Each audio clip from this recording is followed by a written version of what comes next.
ഇന്ന് തിരുവോണമായിട്ട് എല്ലാവരും നല്ല തിരക്കിലായിരിക്കും. രാവിലെ എണീച്ചപ്പോഴേ ഇന്നലെ രാത്രിയുടെ ബാക്കിയായിട്ട് നല്ല പെരുമഴയായിരുന്നു കേട്ടോ. ആ ഒരു മഴയത് കൊണ്ടാണ് ഒരു 6 മണി കഴിഞ്ഞപ്പോൾ ഞാൻ എണീച്ചത് തന്നെ. രാവിലെ അമ്പലത്തിൽ പോവാം, അച്ഛൻ പോകുമ്പോൾ കൂടെ പോകാമെന്നൊക്കെ വിചാരിച്ച് നിന്നെങ്കിലും മഴ കാരണം പിന്നെ അങ്ങോട്ട് മടിച്ചു. അപ്പോൾ മഴ തോന്നുന്ന സമയം നോക്കി അച്ഛൻ പോയിട്ടുണ്ടായിരുന്നു, പിന്നെ ഞാൻ പോയില്ല, അങ്ങനെ അങ്ങ് മടിച്ചു. ഞാനൊരു 4 വർഷത്തിന് ശേഷമാണ് എൻ്റെ വീട്ടിൽ ഓണം ആഘോഷിക്കുന്നത്. ഈ ഒരു 4 വർഷം മൊത്തവും ചേട്ടൻ്റെ വീട്ടിലായിരുന്നു. അപ്പോൾ ഇപ്രാവശ്യം എൻ്റെ വീട്ടിലാണ്. നമുക്ക് ഓരോ സാഹചര്യങ്ങളൊക്കെ വരുമ്പോൾ നമുക്ക് മാറി മാറി നിൽക്കേണ്ട അവസ്ഥകളൊക്കെ വരുമല്ലോ. അപ്പോൾ എന്തായാലും ഇപ്രാവശ്യം ഞാൻ എൻ്റെ വീട്ടിലാണ് കേട്ടോ.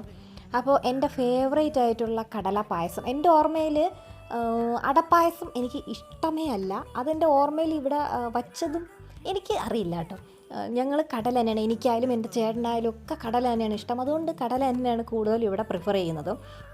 അങ്ങനെ എല്ലാം വെച്ച് ഇന്നലെ എല്ലാം അരിഞ്ഞും തേങ്ങയൊക്കെ തിരികെയൊക്കെ വെച്ചത് കൊണ്ട് തന്നെ നല്ല എളുപ്പമുണ്ടായിരുന്നു. കടല ഒന്ന് വരട്ടി എടുക്കേണ്ട ആ ഒരു പാട് മാത്രമേ ഉണ്ടായിരുന്നുള്ളൂ.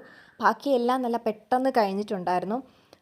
മഴ രാവിലെ നല്ല പെരുമഴയായിരുന്നെങ്കിലും ഒരു ഉച്ചയെ കഴിഞ്ഞപ്പോഴത്തേക്കും നല്ല അന്തരീക്ഷം മാറിയിട്ട് നല്ല രീതിയിൽ തിരുവോണത്തിന് വേണ്ടിയിട്ട് അന്തരീക്ഷം സഹകരിച്ച് നിൽപ്പുണ്ടായിരുന്നു. അങ്ങനെ ഇക്കൊല്ലത്തെ ഓണം പെട്ടെന്ന് അങ്ങോട്ട് കഴിഞ്ഞു പോയതുപോലെയാണ് തോന്നുന്നത്. എല്ലാ വർഷവും അങ്ങനെ തന്നെയാണ് തോന്നുന്നത്. കഴിഞ്ഞ ഓണം ഇപ്പോഴാണല്ലോ പോയെന്നുള്ളത്. അപ്പോൾ എല്ലാവർക്കും ഹാപ്പി ഓണം.